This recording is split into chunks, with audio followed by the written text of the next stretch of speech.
bisa kita saksikan seperti yang kita saksikan sekarang di dalam media massa ya.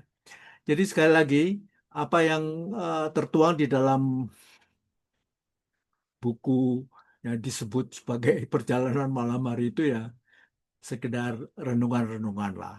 Ya, ya mudah-mudahan tentu ada manfaatnya atau mungkin bisa mempengaruhi teman-teman juga untuk ya suka menulis atau merenung-renung ya kemudian dituliskan sehingga hasil renungannya dapat eh, dinikmati bersama ya jadi bisa direnungkan bersama dan siapa tahu dari renungan itu muncul renungan-renungan baru dan selanjutnya ya Itu tapi emang tidak lain harapan saya ya semacam itu jadi tentu uh,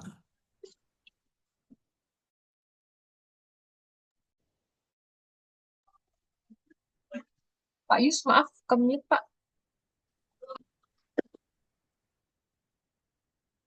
Kawan-kawan yang lain yang join mungkin bisa mute dulu ya. Terima kasih. oh ya ini kenapa oh, tersentuh atau oke ya jadi harapan saya ya tidak lain mudah-mudahan tulisan-tulisan atau renungan-renungan malam hari itu bisa uh, membujuk teman-teman juga untuk uh, mulai menulis.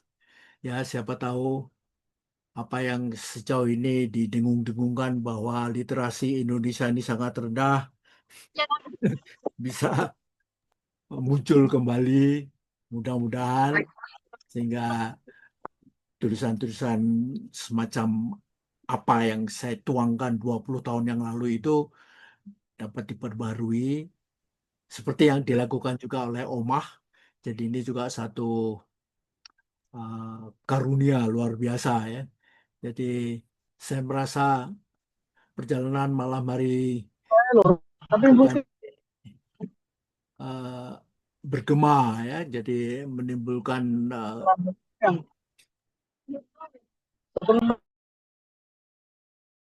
Pak, maaf termute lagi Pak.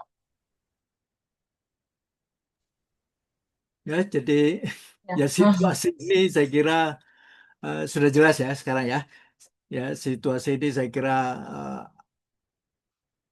merupakan satu kesempatan baik ya. Mudah-mudahan bisa sekali lagi bisa mengajak teman-teman juga untuk mulai menulis ya dengan caranya masing-masing lah. Apakah lewat WA atau di eh, Facebook lah apa atau ada blog atau apa saja supaya pemikiran-pemikiran itu tidak hilang menguap atau ditiup hilangnya ditiup angin nggak tahu kemana begitu hilang tak tentu rimbanya. Nah dengan tulisan-tulisan bisa dibaca bersama-sama ya. Nah tentang tema tulisan yaitu seperti sudah disebarkan di dalam perkenalan tadi memang sangat beragam ya. Jadi tidak bisa dikategorikan sebagai satu pemikiran-pemikiran yang tunggal gitu ya. Jadi kalau ada pembaca yang kritis barangkali juga tidak bisa diperoleh. Dengan demikian maka pandangan seorang Yuswati itu kemana itu tidak bisa dirumuskan dari hasil perjalanan malam hari itu saja ya. Karena tulisannya sudah centang perenang begitu atau eh, tidak berpola ya. Sangat bergantung pada situasi sebelum tulisan itu dibuat ya. Mungkin karena ada seminar, ada diskusi, ada peristiwa-peristiwa yang menarik perhatian ya atau tiba-tiba muncul gagasan yang aneh barangkali yang layak atau yang dirasakan layak untuk direnungkan bersama dan selanjutnya ya. Jadi saya kira dengan nanti mengikuti kesan-kesan para pembahas barangkali akan bisa lebih jelas ya. Jadi saya tidak bisa menjelaskan hal-hal yang muskil-muskil 20 tahun yang lalu ya. Jadi saya pikir nanti teman-teman bapak-bapak para pemerhati sajalah yang memberi komentar. Ya mudah-mudahan buku ini bisa menjadi teman sebelum tidur, paling sedikit ya. Baca-baca sebelum tidur satu artikel lah begitu, atau satu lembar juga tidak apa-apa, selama bisa membangkitkan juga untuk turut uh, merenung. Saya kira begitu Bu Hanifah. Jadi saya tidak tahu apa lagi yang harus saya katakan. Jadi saya saya kira lebih baik kita mendengar dari para penanggap nanti, dan mungkin dari sana bisa lebih terlihat dimensi-dimensi atau uh, bentuk hasil perjalanan malam hari itu ya. Saya kira begitu sajalah saya cukupkan. Selanjutnya kita ngobrol saja selanjutnya. Terima kasih. Selamat malam.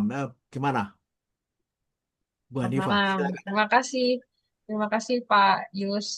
Em, Mungkin kita langsung, oh sebelum kita mengundang penanggap satu persatu ya, ini kita mau shout out dulu ini di daftar peserta kami lihat ada Pak Cung, Stiani Sopandi, terus juga ada Pak Eko Purwono, ada Pak Toto, ada Pak Budi Sukada juga, ada Bu Yolanda, ada Pak Gunawan Cahyono juga. Jadi kami mengucapkan selamat datang untuk eh, para suhu Ya, ini juga. selamat Semoga malam nanti, semua. Mm.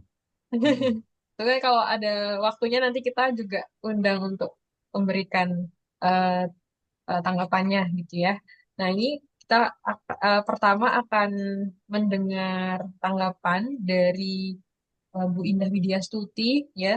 Eh, yang dulu juga muridnya Pak Yus di ITB itu mungkin, mungkin bisa menambahkan apa ya untuk kita yang di zaman sekarang ini apa sih relevansi buku Pak Yus Perjalanan Malam Hari. Silahkan Bu Indah. Iya, oke. Mbak, ini mohon maaf saya sambil di taksi nggak apa-apa ya? Oh iya, nggak apa Bu. Ya, oke baik. Selamat malam Pak Yus dan juga Bapak-bapak Malam. Ibu sekalian di sini. Senang sekali di sini aku bisa hadir dalam kondisi yang agak sedikit nostalgik ini. Iya, ini mungkin sekedar apa? eh, Kalau saya mengingat tahun 2001, ya, pada saat itu sebetulnya saya bukan apa-apa. Apa? Saya lulus tahun berapa ya? 95 atau 98. Terus ya 98. Jadi saya tuh masih ingat waktu itu saya tuh bantu-bantu di IAI. Bantu-bantu dan saya waktu itu kan editor ada Pak Sutrisno Murtioso, Pak Ridwan Kurnia, dan Bu Ririn. Jadi saya rasa waktu itu yang saya hanya bantu-bantu menulis. Lalu kemudian sepertinya Pak Sutrisno, Bu Ririn, Bu Riantari, lalu Pak Ridwan Kurnia itu waktu itu yang kemudian memilah-milah dan kemudian Iya, menyusunnya Dewan menjadi Kurnia. satu. Waktu itu saya paling sering itu main di apa di Jagayang Sumbi waktu itu. Iya. Nah, tapi memang memang itu dan itu menarik memang saya membaca antara saya membaca tahun 2001 atau 2003 dengan sekarang saya membaca di tahun 2025, 20 tahun itu adalah dua peristiwa yang berbeda gitu. Ya mungkin apa dengan literasi yang terbatas pada saat itu menjadi berbeda dan memang di sini sepertinya apa ya eh, bisa dibilang memang membaca bukunya Pak Yus itu membutuhkan satu kearifan tersendiri gitu ya. Membutuhkan satu kearifan tersendiri yang dengan kata lain begini saya sejujurnya eh, kalau ini buku perlu dimiliki tapi mungkin tidak harus dipahami detik itu juga. Dipahami mungkin nanti sambil jalan kita akan memahami. Tadi saya betul apa yang disampaikan oleh Pak Yus. Buku ini mungkin bukan mencurahkan pengetahuan, tapi menemani perjalanan kita. Saya melihat lebih kepada seperti itu. Ya, jadi itu kira-kira. Jadi apa ya? bisa dibilang ya sesuatu yang apa ya, sesuatu yang berjalan bersama pengalaman saya begitu. Ya, ini sebetulnya saya sudah menulis sedikit menuliskan ya Mbak Hanifah ya. Jadi sekarang ini mungkin bagian yang saya akan bacakan karena supaya bisa kontrol waktu. Iya, jadi ini mungkin saya tidak menyiapkan PPT, mohon maaf karena sempat ada kesalahpahaman. Saya pikir saya hanya memberi komentar 5 menit. Saya baru tahu ternyata disampaikan apa namanya. Ya, jadi saya bacakan saja ya Mbak ya. Monggo. Ya, jadi ini saya sampaikan ini. Jadi perjalanan malam hari, perjalanan yang tak pernah berhenti. Kira-kira demikian tajuknya gitu. Jadi kesan pertama saya saat membuka kembali ya buku Perjalanan Malam Hari adalah betapa besar cinta Pak Yuswadi terhadap arsitektur. Ini cinta ya saya jadi sebab. Di zaman ketika segala hal tentang arsitektur bisa ditemukan dalam hitungan detik ya di jagat maya. Ada satu hal yang tetap tak tergantikan, ya, missing link. Ya. Di antara missing link itu adalah di antara missing link di antara mengetahui dan mengalami. Gitu. Ibarat perbedaan antara paham apa itu sepeda dan benar-benar mampu mengendarai. Dan itu semuanya adalah proses yang memang harus dijalani sendiri. Jatuh bangunnya itu harus dialami sendiri. Dan saya kira itu adalah perjalanan Pak Yus yang sangat terang tercermin pada puisi pembukanya. Itu tuh, saya kemarin kalau nggak salah cerita ke Mbak Hanifah itu, Mbak, saya nangis sudah baca puisi itu lagi. Ya, seperti itu. Ya, cinta Pak Yus pada arsitektur itu begitu tulus ya. Apa namanya? Benar kata Pak Sandi, saya juga beliau mengatakan dalam pembukanya bahwa dari yang di terbitan pertama ya, Pak Sandi Siregar almarhum, menjadi arsitek itu adalah pengabdian, pilihan dan keterlibatan. Tak heran bila seperti dikatakan Pak Bagus juga bahwa pemikiran Pak Yus di dalam bukunya itu jadi seperti gestalt ya. Dia menjadi jejak utuh dari sosoknya sebagai pendidik, arsitek dan pemikir. Dan izinkan saya menambahkan yang sangat mencintai semestanya. Harus diakui bahwa buku Pak Yus mungkin bukan bacaan yang terlalu mudah dibaca. Buku terbitan Omar ini adalah kali kedua saya membaca. Dan tadi sudah saya sampaikan demikian kompleks ya. Dan kini saya membaca dengan literasi yang cukup tinggi dan saya juga sudah memiliki beberapa pengalaman itu tiba-tiba apapun yang saya alami ketika saya membaca lagi menjadi berwarna lagi gitu. Apapun yang saya alami sebagai baik sebagai pendidik pertama sebagai pendidik ya itu tiba-tiba yang tadinya seperti plain gitu sekarang menjadi berwarna. Itu hal yang itu yang makanya betul bahwa ini tuh menemani sebetulnya menemani perjalanan kita. Eh, yang menarik juga dalam tulisan Pak Yus adalah pemikirannya itu melampaui tanda, teori bahkan batas disiplin. Apa itu arsitektur? Siapa itu arsitek? Atau siapa itu sang pembangun ya? Semua istilah itu mendadak terasa sempit di hadapan kedalaman yang beliau ungkapkan. Banyak teori yang disitir, namun tidak membuatnya terkurung dalam teori. Justru beliau mengendalikannya dengan lincah dan mengolahnya menjadi sistem berpikirnya sendiri. Menyingkap sisi arsitektur yang paling sulit dipahami. Ini yang saya sebut makanya saran saran untuk memiliki buku ini adalah tidak untuk langsung dipahami, tapi untuk menemani. Nah, pada tulisannya terutama di awal ya, di bagian pertama, di bagian ke pertama ya gedung stasiun dan wajah pendidikan arsitektur. Oh ya Pak Yus ini tulisannya itu sekitar kisaran antara 88 ya sampai 2000 kebanyakan. Bisa dibayangkan kalau saya waktu di mahasiswa itu tuh zaman-zaman postmodern gitu. Jadi memang semangatnya memang lagi tinggi-tingginya seperti itu iklim di kampus juga. Ya. Nah, masalah yang Pak Yus paling ini ya paling dalami ya itu adalah ya ini artinya itu yang menarik saya itu adalah tentang ketidakpastian dan bentuk pelembagaan arsitektur sebagai proses dan ilmu yang senantiasa diguncang oleh pragmatisme lapangan dan iklim sosial politik. Beliau menyadari bahwa eksistensi disiplin arsitektur tidak pernah berdiri sendiri, melainkan selalu dibentuk oleh kekuatan eksternal. Ia mengumpamakan arsitektur seperti gerbong terakhir, Ya bisa dibayangkan ketika relnya anjlok, justru gerbong terakhir itulah yang paling menderita. Untuk menegaskan eksistensi itu, Pak Yus kerap membandingkan antara arsitektur yang dilembagakan secara terencana dengan pengalaman arsitektur yang tumbuh secara alami melalui tradisi. Seperti selalu diumpamakan dunia Undagi. Para pembangun tradisional ini tidak hanya menciptakan objek bangunan, tapi juga mengelola seluruh peranata membangun yang mengitarinya. Dalam kerangka pranata, kerja arsitek bukan sekedar mengikuti regulasi, melainkan tumbuh dan hidup bersama masyarakat. Namun di sini kita juga perlu hati-hati nih dengan pengertian tradisi. Ini yang menarik ya, karena kalau kita bicara tradisi itu selalu masa lalu begitu. Di sini Pak Yus banyak memadankan disiplin ya dengan tradisi, yaitu yang memiliki pranata, integritas, dan kontinuitas. Prinsip yang diteladani dan ya, prinsip-prinsip ini memang beliau banyak meneladaninya dari arsitektur vernakular ya, yang memiliki integritas, pranata, dan kontinuitas. Sebagaimana juga ia membandingkan kerja prosedural dengan kerja prosedural dengan ritual dalam peristiwa merancang. Merancang bukan sekedar proses teknis, melainkan laku membangun demi keberadaan manusia. Merancang bukan jembatan antara dunia nyata dan dunia ideal, melainkan ruang di mana keduanya justru malah saling berjumpa. Seperti dalam refleksinya dengan kota modern yang digambarkan seringkali kota gundul ya, yang tercerabut dari akarnya.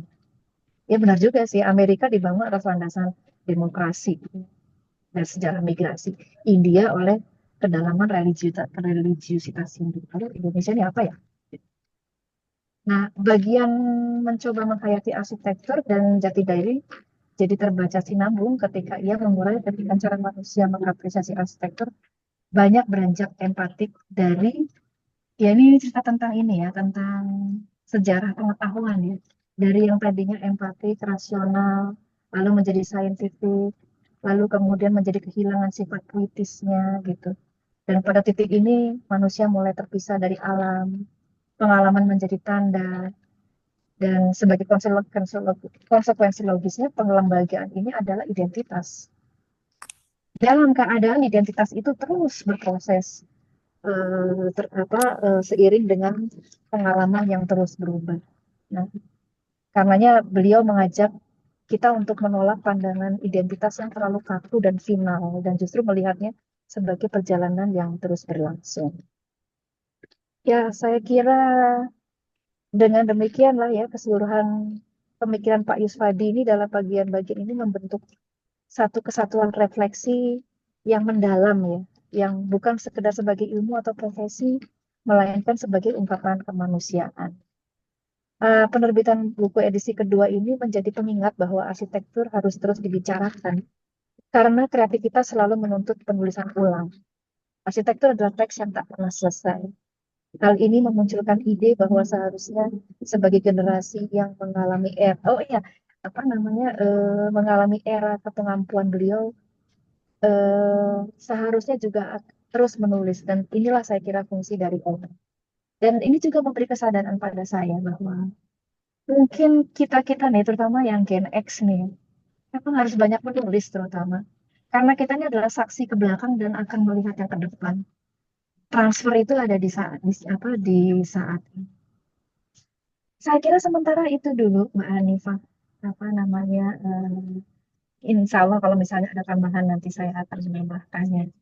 Begitu kira-kira. Terima kasih banyak Bu Indah. Eh, ini mungkin sepotong dari yang Bu Indah sudah tuliskan di buku edisi keduanya ya, kira-kira ya. Eh, sangat mengena Betul, tadi. Mbak.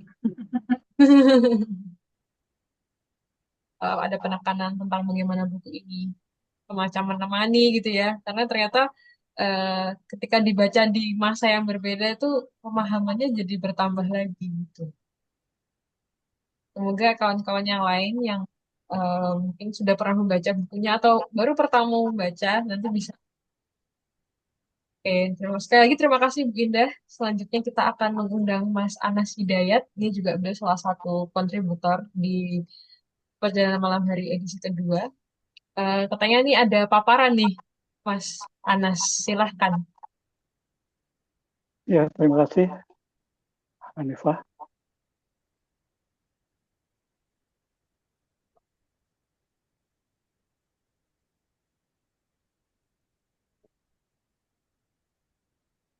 Izin share screen. Oke, monggo.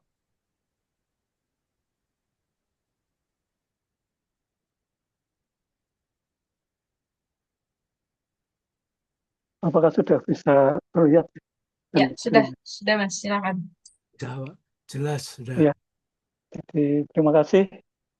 Di malam ini saya mendapat kehormatan untuk mengomentari buku Perjalanan Malam Hari dari Pak Yus. Dulu ketika awal mau penerbitan ini sempat ngobrol juga dengan Mas Riri ya.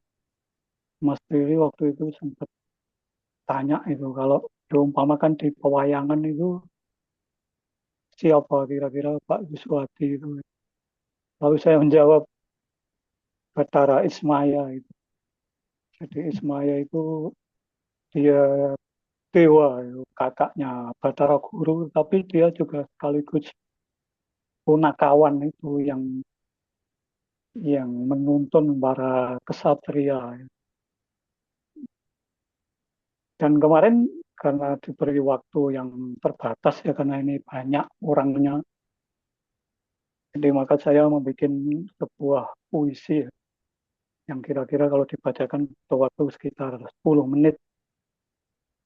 Sudah saya hitung tadi ketika latihan ya.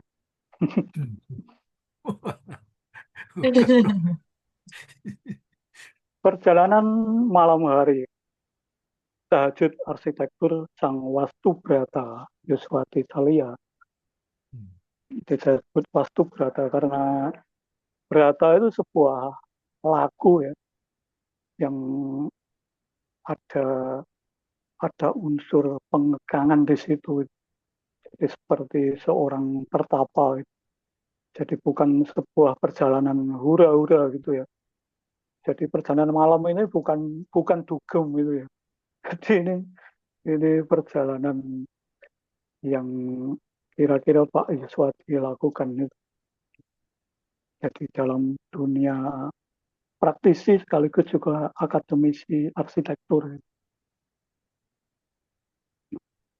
Hari ini kita membincangkan buku Perjalanan Malam Hari, karya baru tapi lama, juga lama tapi baru dari guru kita Pak Yuswati Thalia. Dan perbincangan malam ini bertajuk Perjalanan Menuju Siang Hari. Kita mungkin lupa antara malam dan siang ada pagi. Kita mesti sarapan dulu ya, biar nggak masuk angin di jalan nanti. Malam memang lawan dari siang, seperti hitam lawan dari putih. Namun malam sendiri punya karakter ambigu, bisa penuh berkah seperti halnya malam Lailatul Qadar itu. Bisa juga penuh bahaya seperti malam Jumat Kliwon. Ada juga malam kudus atau malam pertama, tapi itu tak dibahas di sini. Perjalanan adalah gerak yang dinamis, bukan berhenti. Karena berhenti berarti mati, tak punya lagi spirit, tak punya lagi arti, menunggu semuanya membusuk pelan-pelan. Maka dalam perjalanan, dinamis dan dinamika jadi kunci. Ini mutlak, tak bisa ditawar. Dan arsitek biasanya tak bisa ditawar, kecuali kepepet ya. Lalu tentang malam hari, yang lazimnya dianggap waktu istirahat. Tapi Pak Yus berusaha terjaga, tak terlena. Ini bermakna denotatif dan sekaligus konotatif ya. Denotatifnya bagaimana?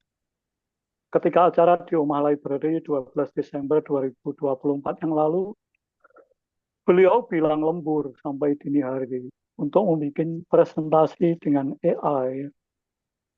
Ojo ngremehno wong tua ya, asem. Pak Yus itu nyanda AI juga.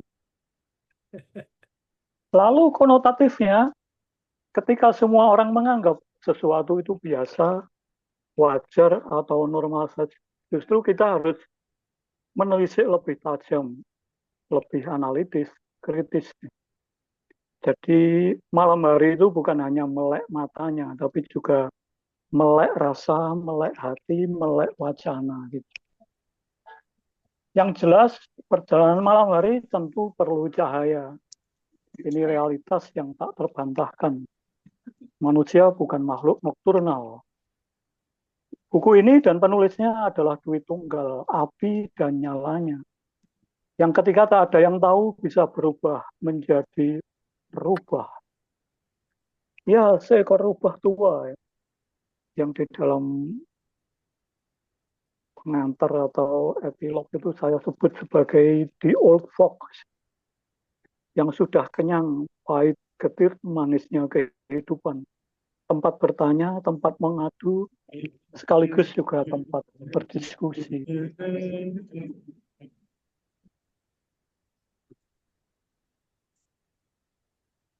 Berikutnya saya bahas tentang trisi. Dari membaca buku Perjalanan Malam hari ini, saya akhirnya bisa memetik 3 ciri dari pemikiran Pak Yus. Sengaja bikin 3 ya, biar terasa agak keramat gitu.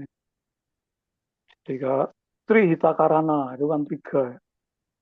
Trinitas, Trimurti, atau Trikora gitu kan.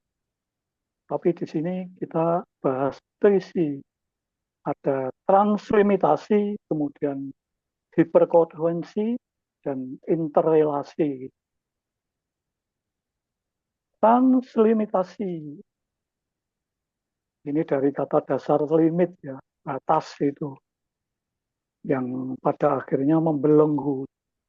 Jadi banyak hal dalam arsitektur kita itu menjadi belenggu, makin membeku. Tradisi yang beku, budaya yang jumud. Jumud itu juga beku ya, tapi dalam bahasa Arab. Arsitektur yang kaku.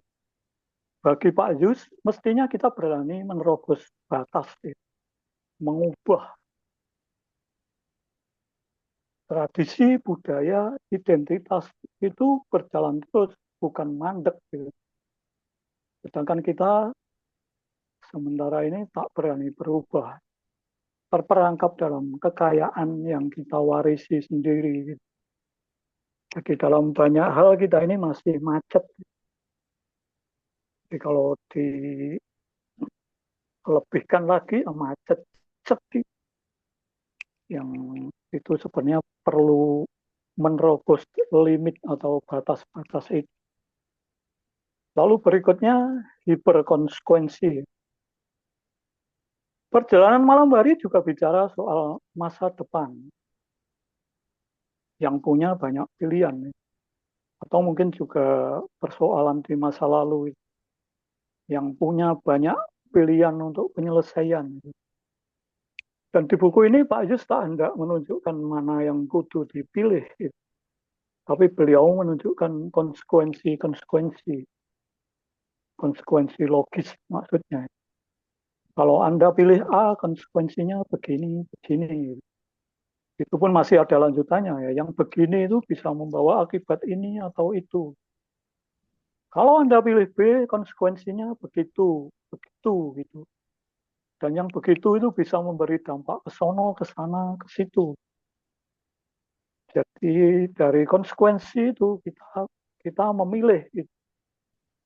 Jadi tidak dipaksa gitu, tapi kita tahu pilihan kita gitu. Kita seringnya tak sadar konsekuensi. Jadi sadarnya itu kalau orang Surabaya bilang konsekuensi gitu. Kon itu kamu ya. Kamu itu terlalu lama sih gitu. Tak berpikir panjang, hanya berpikir untuk kepentingan sesaat gitu. Jadi ini cuma tanya aja ya, halo gimana kabarnya IKN ya? Kereta cepat bus. Sudah.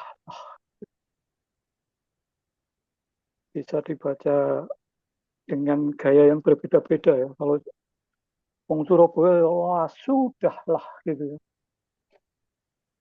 Lalu interrelasi. Relasi yang ditekankan Pak Yus bukan cuma relasi tunggal ya, tapi relasi jamak yang juga saling berrelasi, jadi multi relasi. Misalnya bahwa profesi arsitek itu bukan profesi individual gitu, tapi profesi yang terhubung dengan realitas, utamanya realitas sosial gitu. Arsitek atau arsitektur kita itu yang dalam buku Perjalanan Malam Hari itu disebutkan bahwa dalam relasi dengan alam itu cenderung konsumtif gitu. Di seringnya itu hantam kromo, gitu. Tak peduli manusia lain, tak peduli alam atau liang. Jadi AR di depan nama itu ternyata arsitek ya. Saya ngiranya arogan gitu. AR-nya itu ya mohon dimaafkan. Dan kalau arsitek perempuan AR-nya itu mudah-mudahan bukan arisan ya. Jadi tetap arsitek gitu. Lalu berikutnya kita membahas tentang 3A gitu. Dari membaca buku Perjalanan Malam Hari, saya juga menemukan 3 karakter gaya penulisan dari Pak Yus. Jadi Clara et distincta et Nyastra, ya, disingkat 3A. Jadi kalau Clara et distincta ini sebenarnya ya banyak kita temui di dalam tulisan filsafat ya, bahwa filsafat itu harus Clara et distincta. Ya. Jadi terutama era filsafat modern itu. Jadi Clara itu jernih, jelas, boleh disebut juga bening. Distincta itu tegas. Jadi tegas berada di mana dengan sudut pandang apa. Gitu. Jadi pandangan realitas yang butek ya, atau kotor itu akan dia jernihkan lagi, kemudian pandangan yang masih kabur akan ditegaskannya kembali. Meski realitas di zaman kini mungkin sudah berbeda ya, dengan yang terjadi puluhan tahun silam di abad lalu. Jadi meskipun buku yang awal ditulis 2003 itu yang banyak ya pengalamannya sebelum 2003 gitu. Di era 1900 akhir itu sudah di abad lalu ya. Namun kita bisa meniru caranya, metodenya dalam menghadapi itu semua. Lalu berikutnya nyastra ya. Nah ini yang menarik juga ya. Lalu ada unsur nyastra gitu. Saya nggak berani bilang sastra ya. Nanti dikira sok seperti Denny J.A. itu yang lagi rame ya. Yang katanya pengen dapat BRICS Literatur Award itu ya. Ya itu sudahlah dibahas orang sastra. Ini kita bahas nyastra saja. Ketika membahas Pak Ardi Pardiman Parimin misalnya, Pak Yus menyebutnya arsitek sejati karena tangan dan angan bertemu. Jadi ada kata tangan, lalu berikutnya T-nya itu dihilangkan jadi angan. Tangan dan angan bertemu. Juga dalam mengulik sejarah lokal itu di buku itu Pak Yus menulis ya. Itu untuk mencegah kita membuang air ketuban beserta bayinya. Jadi mestinya kalau ada kelahiran itu bayinya diambil, ketubannya yang dibuang. Tapi dalam hal kota-kota di Indonesia ini, ya yang dibuang itu dua-duanya itu, di bayi dan ketubannya terbuang. Jadi membayangkan itu jadi ada metafora yang menarik gitu.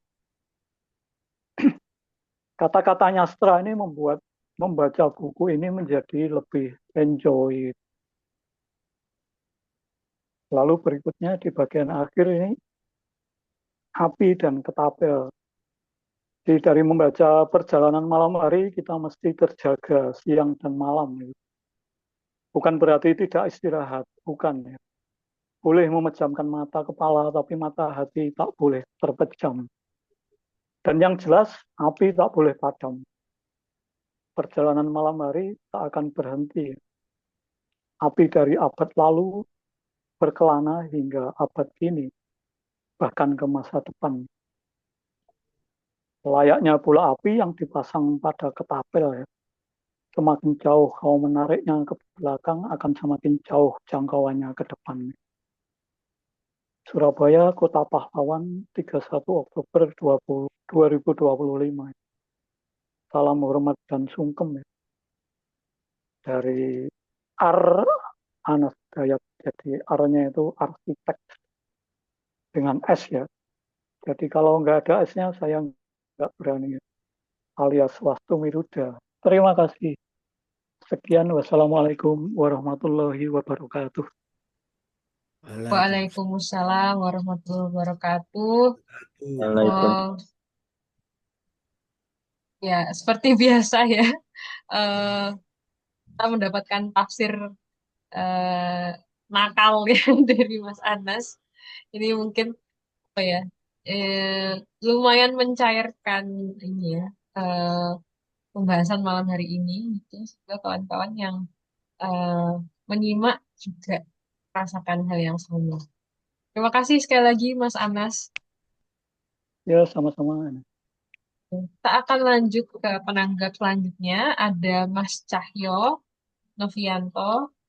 Eh, ya di sini. Sambil menunggu Mas Cahyo, mungkin saya bacakan. Ini ada pesan dari Pak Gun.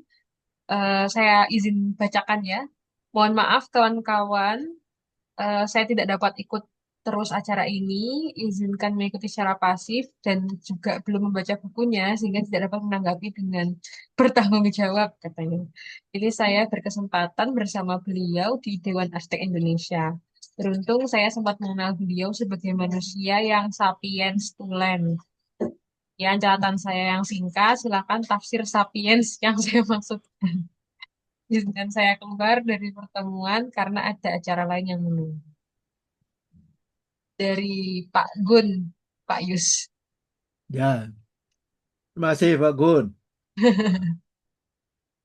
Oke, kita lanjut ya ke Mas Cahyo ini sepertinya sudah siap. Monggo Mas, bisa menyapa kawan-kawan. Assalamualaikum, selamat malam. Terima kasih Waalaikumsalam. Mbak Hanifa, Pak Yus, dan rekan-rekan, sahabat sekalian. Eh,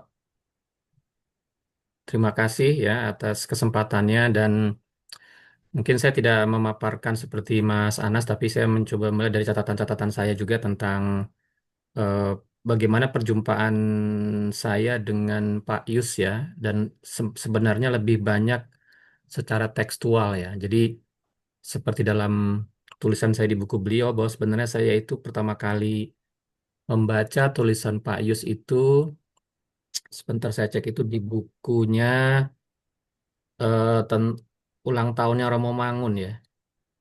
Jadi ketika Romo Mangun ulang tahun yang ke-65 itu ada kado dari mungkin dari apa orang-orang yang mengenal dengan baik beliau tahun 95 ya ini saya baru lihat.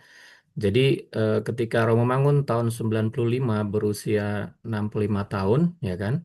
Sebenarnya tahun 94 Romo Mangun itu berulang tahun ke 90 ke 65 ya. Tetapi buku ini baru terbit tahun 95.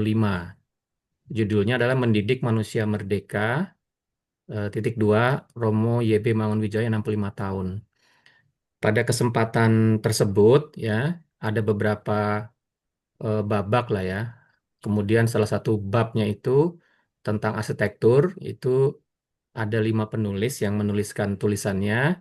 Selain Pak Yuswadi Salia, ada Pak Darwis Kudori, ya kan, ada Pak Gunawan Cahyono, ada Pak Hasan Purbo dan Pak Andi Siswanto, gitu ya. Nah, saya terus terang tidak berani apa ya, memberi kesan terhadap semua isi buku tersebut ya, buku perjalanan malam harinya Pak Yus ini gitu kan. Karena seperti yang mungkin sudah kita pahami, tulisannya eh, apa ya sangat beragam dan itu kan dikumpulkan oleh eh, kolega-kolega dalam menyusun buku ini begitu ya. Nah, jadi spektrumnya sangat luas begitu ya. Eh, jadi saya hanya mencoba berani masuk dari satu pintu kecil, yaitu dari satu bab atau satu judul yang ditulis oleh Pak Iswadi dalam bukunya memperingati ulang tahunnya Romo Mangun itu adalah membangun gitu ya. Nah, di situ. Eh, dan satu kalimat yang ternyata entah kenapa selalu nyantol gitu ya Pak Yus ya ke dalam pikiran saya itu ketika Pak Yus mengomentari sosok seorang Mangunwijaya gitu ya. Pak Yus bilang bahwa Romo Mangun itu termasuk dalam kategori having something to say and to say it well gitu. Nah, jadi itu juga yang selalu nyantol dalam pikiran saya bahwa ya kita itu eh, entah dalam bekerja, berpraktek ataupun bersikap itu sebenarnya tentang bagaimana kita bisa memiliki sesuatu yang bisa kita katakan dan bisa mengatakannya dengan baik gitu ya. Ya, jadi ada satu yang namanya pengetahuan ya, having something to say gitu ya. Lalu to say it well itu adalah yang mungkin bersifat ada wisdomnya gitu ya. Bagaimana kita menyampaikan dengan baik begitu ya. Tidak hanya sekedar menyampaikan apa yang kita ketahui atau pengetahuan kita itu sesuai apa yang kita pahami gitu ya. Tapi bagaimana menyampaikan dengan baik itu ada konteks dengan siapa kita menyampaikan dan pada konteks waktu dan seterusnya gitu ya. Itu yang selalu nyantol gitu ya. Terus yang berikutnya itu Pak Yus juga menyampaikan bahwa tradisi itu ya seperti disampaikan oleh Bu Indah tadi, tradisi itu tidak mandek ya. Nah, karena beliau mencoba menggeser tradisi sebagai sebuah kata kerja gitu ya. Jadi kata kerja yang artinya dalam kata tradisi itu eh, ada sebuah semacam pemahaman tentang tradisi itu adalah inovasi plus apa namanya memahami dasar-dasar kebudayaan tradisi ya yang dari masa lampau gitu ya. Jadi tradisi itu dua-duanya ada gitu, inovasi dan juga pemahaman tentang akar dan kebudayaan gitu ya. Itu juga menurut saya termasuk salah satu hal yang menginspirasi saya gitu ya. Jadi semacam pohon gitu ya. Pohon itu yang banyak tidak kita pahami adalah tingginya itu dan juga mungkin luasnya percabangan itu sedalam akar dan selebar akarnya juga gitu ya. Jadi tidak mungkin kita pohon itu tinggi kalau dia akarnya tidak dalam gitu ya. Jadi apa yang kita apa namanya capai dalam apapun ya tentang pencapaian sebuah bangsa atau perorangan itu memerlukan akar yang dalam dan kuat gitu ya. Nah, itu yang saya interpretasi dari apa yang Pak Yuswa disampaikan bahwa tadi itu tingginya pohon, luasnya dahan itu seluas dan sedalam akarnya juga gitu ya. Nah, jadi akar ini nggak terlihat gitu ya. Eh, Batang pohon, daun, buah tuh terlihat di permukaan gitu. Nah, sehingga banyak yang orang mungkin menjadi tidak apa ya menjadi tidak menyadari bahwa akar itu penting gitu ya karena dia tidak terlihat gitu kan padahal dia di dalam itu kalau kita lihat dia sangat sangat bekerja untuk membangun tingginya pohon gitu itu satu lagi terus yang menarik lagi adalah saya ingat bahwa tapi ini Pak Yus tadi mencoba apa ya mempersonifikasikan itu pada zamannya jadi dia bilang arsitek itu bukan tokoh yang apa ya, bukan jagoan gitu ya, kayak Robinson Crusoe dan Tarzan gitu. Jadi arsitek itu adalah orang yang selalu bergantung pada banyak hal ya, gitu ya, gitu ya. Eh, pada sistem, pada lembaga, pada rekan-rekan kerjanya, dan ini juga menarik untuk menurut saya karena dalam dalam banyak publikasi di sosial media gitu ya, arsitek itu kan kayak pahlawan bener gitu loh, ya jagoan dan bisa menyelesaikan banyak hal gitu ya. Padahal sesejatinya kita itu adalah bergantung pada banyak sekali sistem dan tim ya untuk bisa mewujudkan eh, sebuah karya arsitektur gitu ya. Nah, seperti itu. Jadi misalkan eh, apa ya? Kalau kalau dalam dunia award itu kan ada dua yang kita kenal ya. Pritzker, yang kedua itu Aga Khan gitu kan. Nah, sebenarnya kalau dunia Pritzker itu yang dihargai adalah personalnya gitu kan, kiprah seseorang dalam berkarya gitu kan. Nah, kalau dalam Aga Khan itu kan sebenarnya yang diberi penghargaan itu adalah arsitekturnya kan gitu. Jadi Aga Khan Award for Architecture gitu. Yang dihargai itu adalah karyanya. Dan sebenarnya dalam karya itu ketika dia mewujud gitu ya, itu ada peran-peran selain kita sebagai arsitek tentunya kan gitu. Dan menurut saya yang Pak Yusuf disampaikan itu adalah seperti yang disampaikan oleh Mas Anas tadi bahwa arsitek itu eh, apa ya bekerja dalam sebuah tim gitu ya dalam mewujudkan karyanya gitu. Itu menarik di tengah-tengah ya sekarang itu memang saya melihatnya memang apa namanya citra kita sebagai arsitek itu adalah sebagai seorang yang bisa menyelesaikan banyak hal, kalau perlu semua hal gitu ya bahwa eh, kita memang pembangun peradaban salah satunya dan sebagainya dan itu selalu menjadi narasi dalam misalkan kita mencoba untuk eh, banyak sekali misalkan anak-anak muda atau arsitek-arsitek muda itu mencoba melihat profesi kita yang dituju adalah hal-hal yang apa heroik seperti itu ya begitu. Sementara arsitek itu sebenarnya dia bekerja pada sebuah sistem yang besar dan luas dan juga mungkin kompleks ya tergantung keterlibatannya gitu. Nah, apa yang disampaikan Pak Yuswadi itu mengingatkan tentang itu bahwa arsitek itu walaupun dalam bahasanya Pak Yuswadi waktu itu ya tentang Robinson Crusoe sama Tarzan gitu ya. Itu menurut saya juga menarik ya. Dan itu masih relevansi ke hari ini juga menurut saya masih masih kuat gitu ya. Yang berikutnya lagi dengan kondisi seperti itu berarti arsitek itu juga sebenarnya adalah penutur cerita gitu ya. Dia adalah penganyam keragaman budaya dan kompleksitas sosial. Dia mempertemukan kepentingan berbagai pihak begitu ya. Ada klien, ada pemerintah, ada masyarakat gitu ya. Ada mungkin kelas ekonomi tertentu dengan kepentingan yang lain dan seterusnya ya. Jadi kita itu adalah penutur cerita bagi apa namanya bagi sebuah karya rancang kita sendiri gitu ya.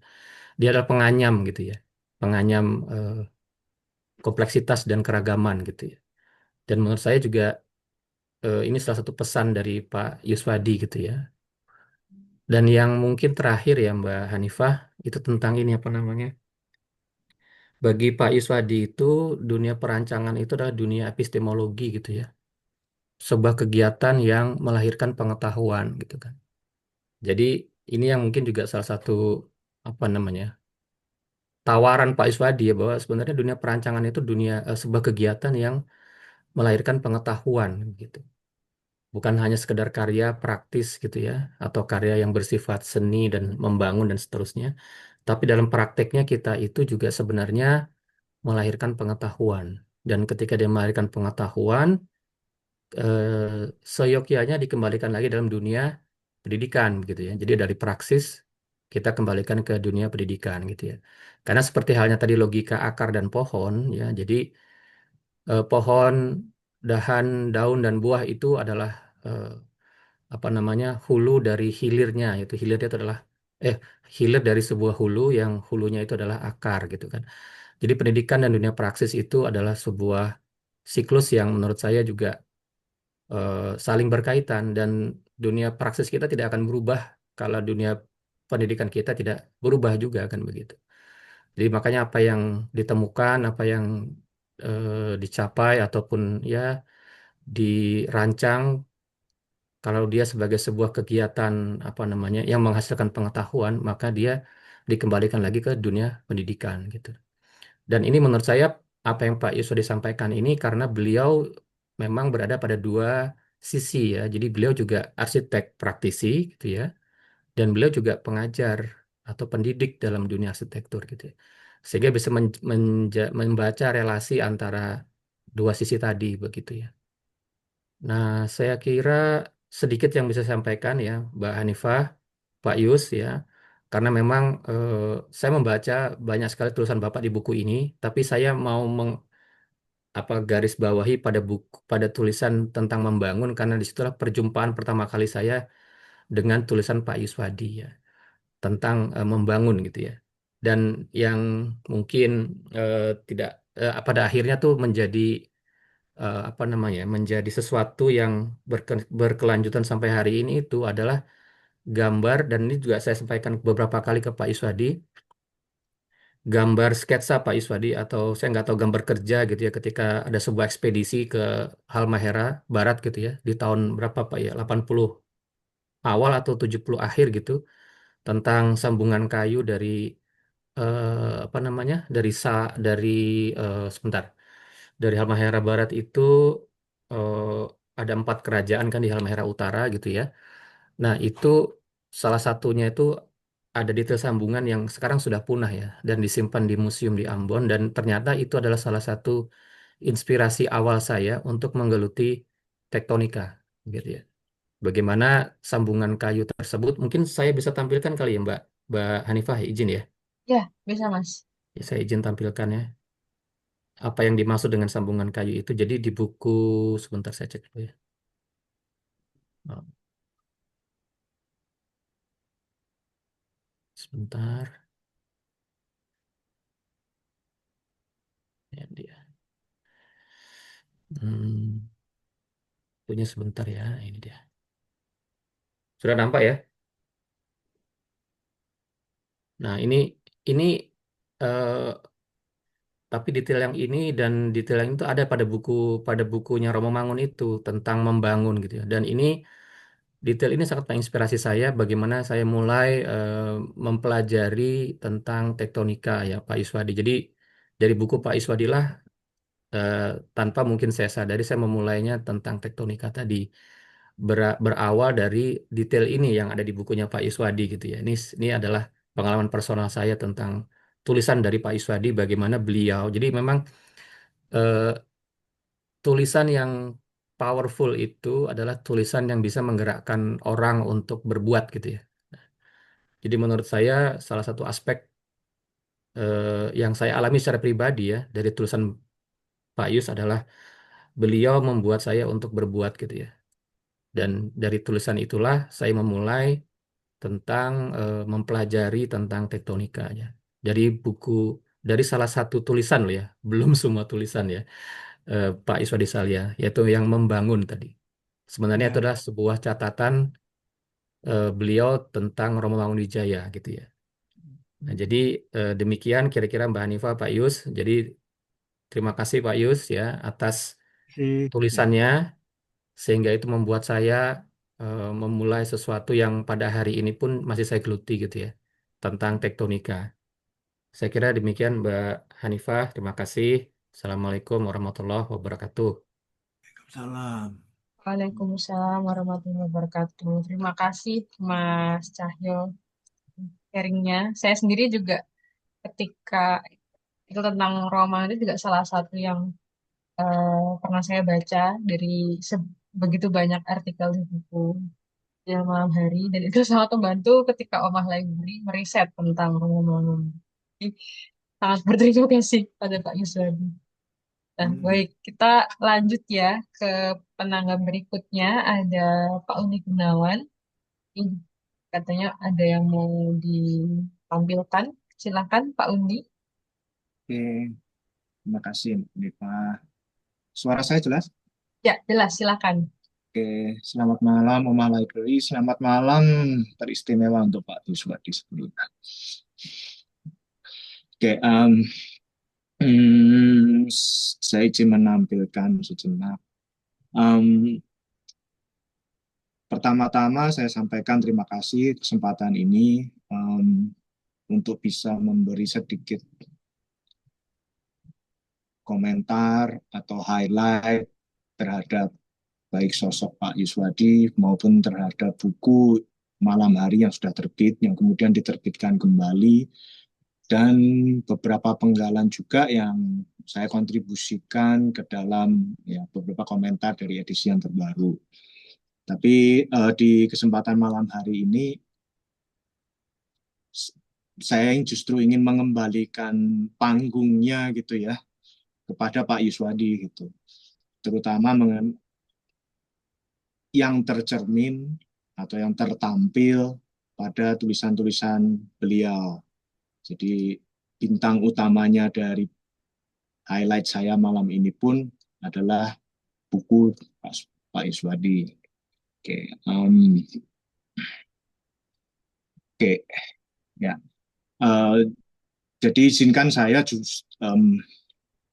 mengclipping gitu ya beberapa, dan juga saya sampaikan fokus bahasan saya atau scope saya hari ini adalah pada dunia pendidikan, karena secara personal itu pula yang paling dekat dengan kehidupan saya. Dan mungkin Pak Yuswadi justru juga sudah lama tidak membaca tulisannya sendiri juga mungkin ya. Dan ini ada di bab awal gitu, di bagian awal yang disusun mengenai pendidikan ya.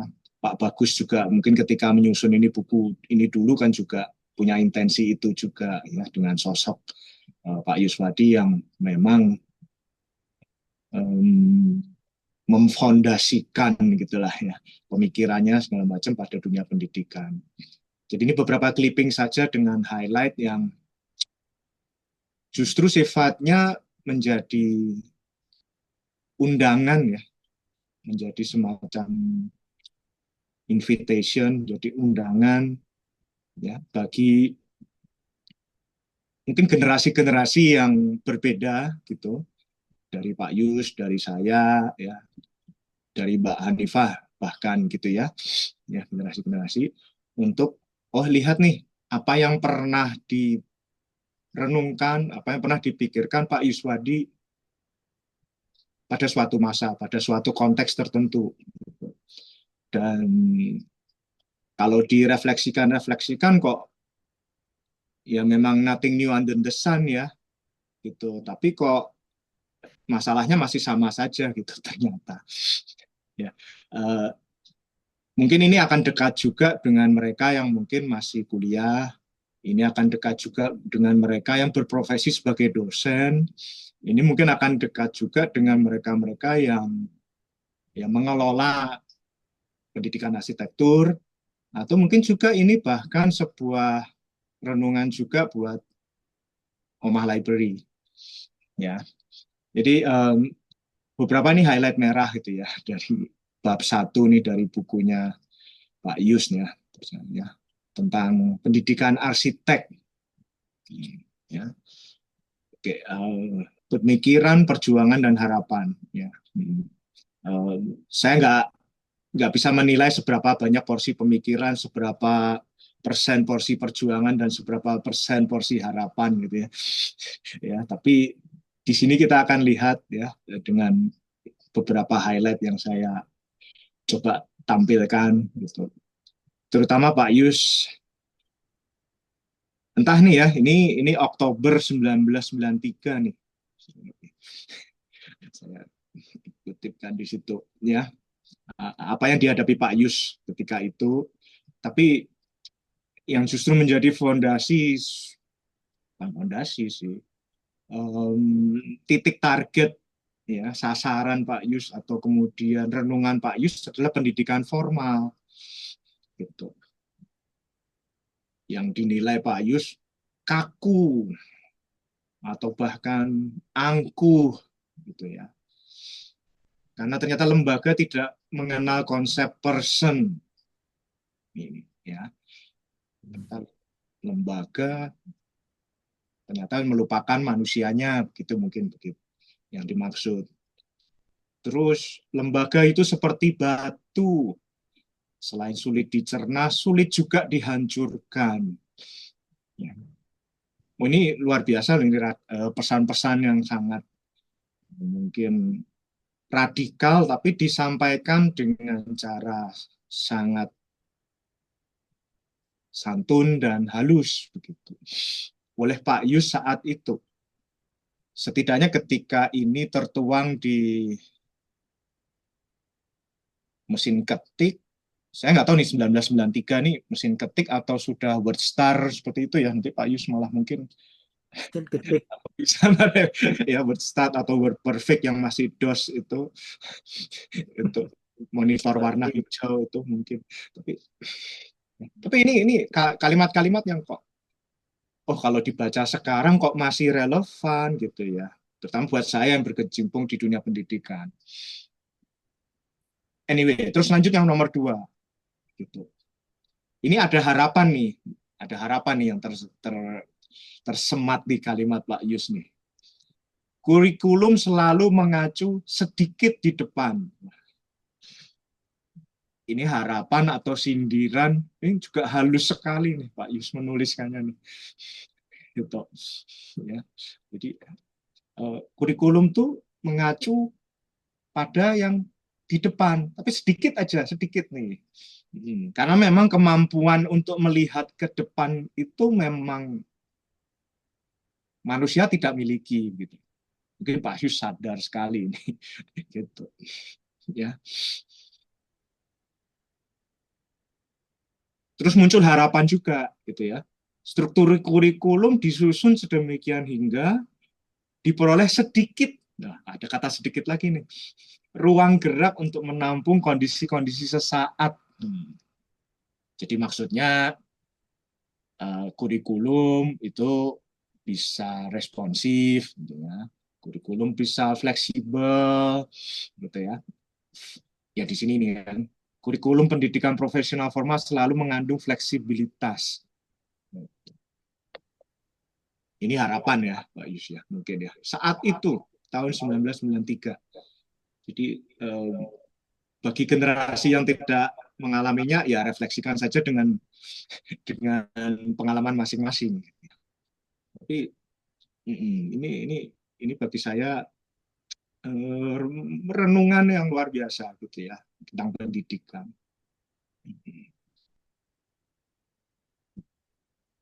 Terus tapi nah ini mulainya setelah ada harapan, meskipun cuma pakai kata sedikit gitu ya, kata harapan gitu, ya langsung di ini lagi. Pada prakteknya sering terjadi kerancuan, tidak sesuai antara dugaan dengan kenyataan. Dalam hal ini selalu gap ya antara pendidikan dengan ini. Mungkin para generasi yang berbeda mulai juga bisa reflektif juga gitu ya.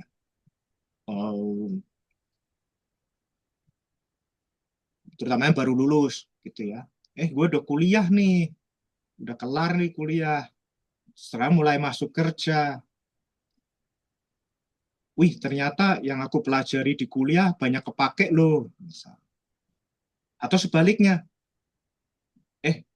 gue baru masuk nih dunia kerja. Kok ternyata masih banyak yang harus dipelajari ya. Jadi selama ini gue kuliah belajar apa? Mungkin itu yang bisa terrefleksi juga. Tapi Pak Yus sekali lagi melihat si pendidikan formal itu ya. Tahun 93 mungkin Pak Yus bahkan sudah di dalam pendidikan formal, struktur pendidikan formal. Ya. Tapi berpikiran baik dan positif. Oh, kalau nggak cocok seperti itu antara praktek dan yang di dalamnya gitu ya.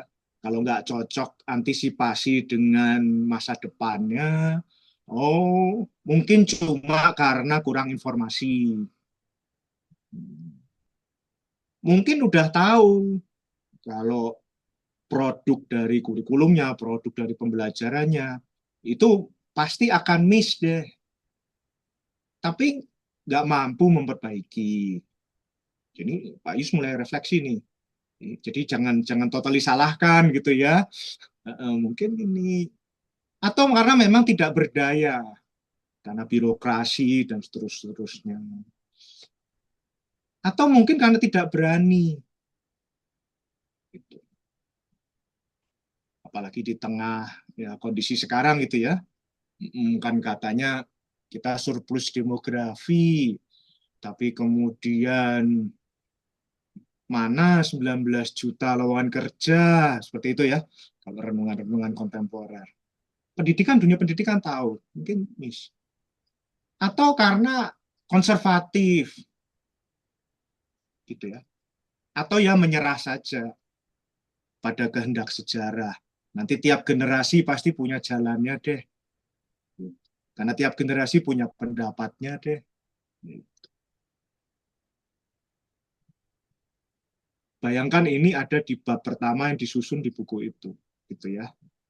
Di tahun 1993, Pak Yus menyuarakan seperti ini terhadap pendidikan. Gitu ya. berganti poin gitu ya segala macam ya tentang generasi dosen, generasi maupun generasi ya inilah arsitek gitu ya. Tapi saya langsung highlight saja, ini harapan juga. Ya. Nasihat terbaik dan paling aman bagi tua dan muda adalah mereka harus saling belajar dalam satu komunitas akademik, koskriptif. Mungkin Omah Library ini salah satu bentuk harapan dari Pak Yus zaman itu ya, 32 tahun lalu loh ini. Gitu.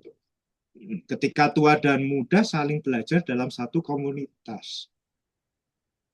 Gitu ya. Koskriptif, saling menulis, saling belajar. Mungkin begitu. Ya. Fast forward, ya. Ini saya sensor aja biar yang belum baca bukunya Pak Yus. Kalau semua dibacain nanti ya ini. Tapi Pak Yus mengakhiri bab pertama ini dengan gong. Sekaligus juga pengantar buku ini ya, gong ini ya. Gong penghabisan bab, tapi gong pembuka buku.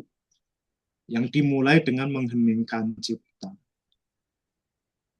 Bandung, 11 Oktober 1993.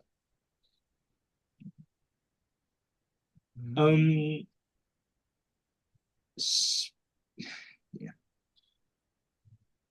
Seberapa relevan pemikiran Pak Yus 32 tahun lalu itu dengan sekarang, mungkin masing-masing dari kita punya refleksinya. Tapi beberapa highlight ini juga menunjukkan bagaimana relasi apa yang ditulis Pak Yus itu bagi generasi-generasi setelahnya. Kontribusi saya sih nggak banyak ya di mengomentari penerbitan ulang ini gitu ya. Saya nulisnya pakai AI Pak Yus, jadi maafkan. Ya, jadi saya minta beberapa highlight saja gitu di AI-nya, gitu ya. Aku pinggir-pinggirin deh biar. Ya. Ya, ini saya tampilkan semua yang tentang pendidikan. Bahwa memang ada kekakuan kelembagaan, bahwa memang ada kesenjangan generasi. Ya. Itu ya ini AI-nya pandai sekali nih merangkum pemikiran Pak Yus. Ya. Di buku itu juga ada tentang komentar-komentar Pak Yus tentang arsitektur kontemporer. Bagaimana arsitektur kontemporer itu didominasi visual. Masih berlakukah sekarang? Kita bisa jawab. Arsitektur kontemporer gagal komunikasi. Di era serba sosial media dan sekarang ini, masa sih masih gagal komunikasi? Atau masih gagal ya ternyata? Di buku Pak Yus ada renungan-renungan. Terus ada problem tentang ini, bagaimana melayani yang massal ini.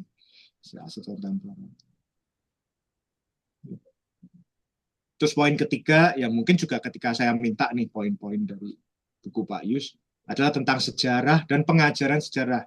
Kurang lebih masih berhubungan dengan pendidikan tadi.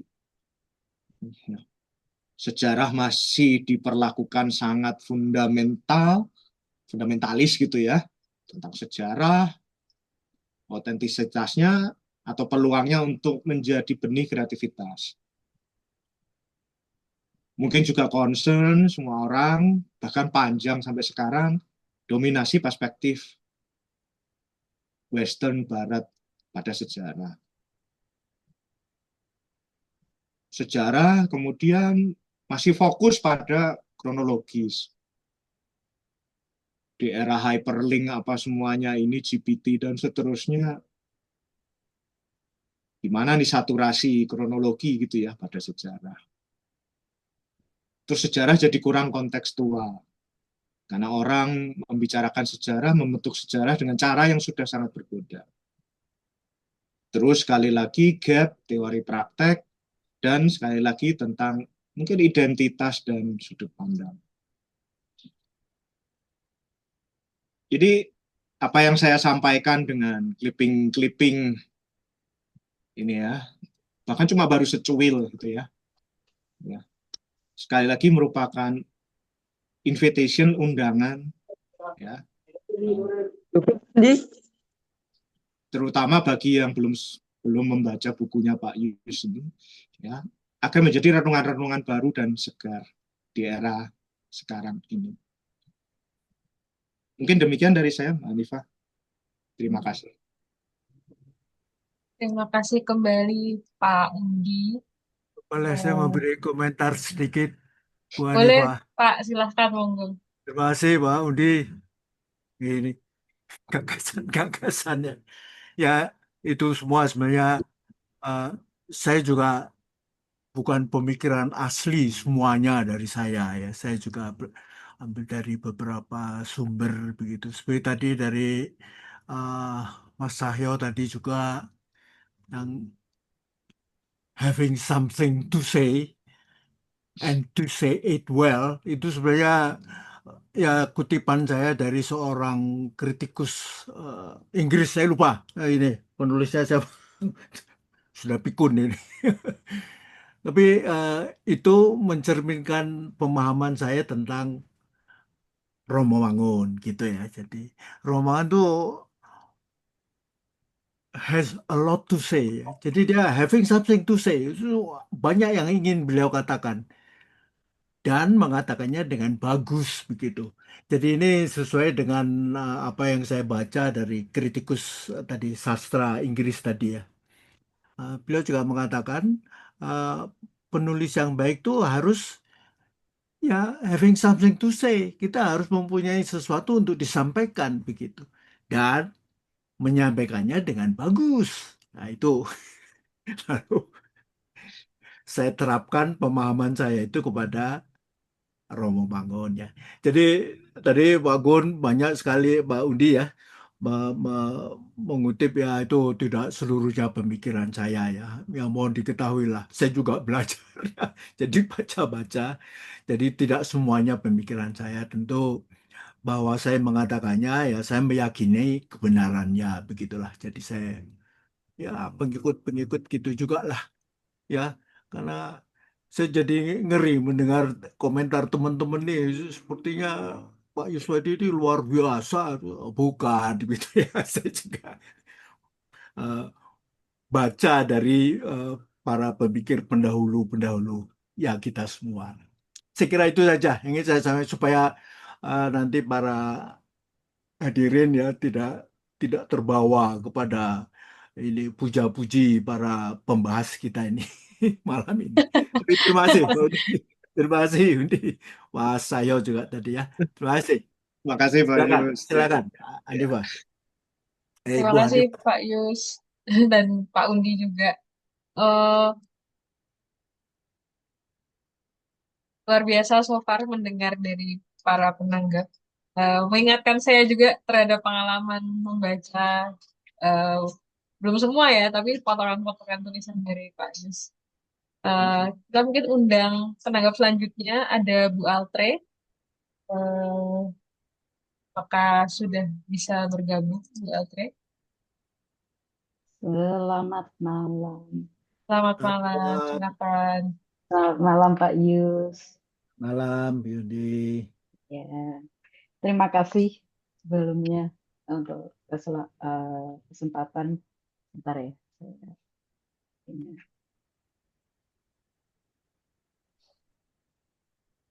Kesempatan untuk ikut eh, membicarakan atau menggosipkan, oh enggak menggosipkan, ada Pak Yusnya. Jadi membicarakan buku Pak Yus ini dan juga ikut menulis di bagian terakhirnya. Jadi mengungkap sedikit yang ada di dalam tulisan Pak Yus dan mencoba merelasikan dengan apa yang saya sekarang sedang lakukan. Gitu. Tadi di apa di pembukaan Pak Yus ada tantangan ya waktu barangkali dengan bukan dengan buku ini juga nanti menggelitik teman-teman yang mau menulis gitu. Dan juga tadi juga Pak Yus cerita bahwa apa yang ditulis di dalam apa kumpulan tulisan-tulisan Pak Yus ini dihasilkan seperti orang menulis diary gitu. Eh, Waktu Pak Yus bilang begitu, saya benar-benar langsung, oh ya, pantas. Itu yang saya rasakan ketika membaca buku dari Pak Yus ini gitu. Karena terus terang eh, saya tidak pernah membaca buku apa tulisan Pak Yus dan ketika membuat ulasan ini baru saya membaca. Ketika saya eh, mendapat kehormatan kesempatan gitu dari Pak Yus dari Omah gitu untuk mau nggak mengulas buku ini gitu. Wah, ngano banget gitu karena Pak Yus yang saya kenal itu saya mengenalnya pertama kali itu adalah nama. Waktu saya masih waktu itu tahun 92. Saya sedang KP kerja praktek di PT PAL em, di Jaya Konstruksi. Kebetulan yang jadi konsultan arsitekturnya itu adalah Atelier Retno. Yang Hmm. datang waktu presentasi di gedung penelitian di PT PAL ini itu bukan arsitek utamanya, seingat saya. Karena waktu itu saya mengharapkan yang datang arsitek utamanya, tapi bukan dia yang datang gitu. Kayak, oh bukan gitu. Eh, Waktu itu si arsitek yang datang ini buat saya sudah cukup apa ya, kayak dia berwibawa gitu ya. Jadi buat saya cukup mengerikan bagi mahasiswa yang baru belajar gitu. Itu membuat saya sebagai mahasiswa di ITS gitu yang tidak pernah ketemu Pak Yus gitu, eh, cukup punya pandangan apa bayangan tersendiri tentang arsitek-arsitek yang ada di dalam gerombolannya Atelier 6 gitulah gitu. Para dewa ini gitu. Terus Iya, iya, iya Pak, bisa membayangkan ya Pak ya. Itu jadi iya, kayak iya, iya. Atelier 6 jadi waktu itu Seru, seru banget. betul. Waktu itu kami eh, di ITS itu seakan jadi impian untuk bisa daftar ke Atelier 6 gitu, kerja di Atelier 6. Jadi bayangkan namanya apa bayangkan persaingannya gitu ya. Eh, dan salah satu di nama Atelier itu ada Pak Yuswadi Salia. Lalu berikutnya saya ketemu Pak Yus itu waktu saya S2. Waktu itu ada seminar di ITS dan Pak Yus hadir. Eh, Waktu Pak Yus hadir dan waktu itu ada Pak Budi Sukada salah satunya gitu kan. Saya seperti melihat kumpulan dewa gitu Pak datang gitu. Ya betul itu benar-benar yang saya merasakan gitu. Tapi tadi setelah Pak Mas Anas tadi cerita kalau Pak Yus ini kayak Batara Ismaya gitu ya. Itu saya Hmm. kayak wah ya benar itu. Waktu itu yang saya rasakan karena saya takut sebenarnya waktu itu ngobrol dengan Pak Yus dan para senior itu. Tapi di hari itu Pak Yus dan almarhum Pak Yosef membuat metafora tentang postmodernism dengan melihat cara orang naik sepeda motor melewati polisi tidur di depan itu benar-benar ajaib buat saya di depan penginapan yang waktu itu di ITS gitu. Jadi, ini postmodern ini. Oh, ini modern ini karena polisi tidur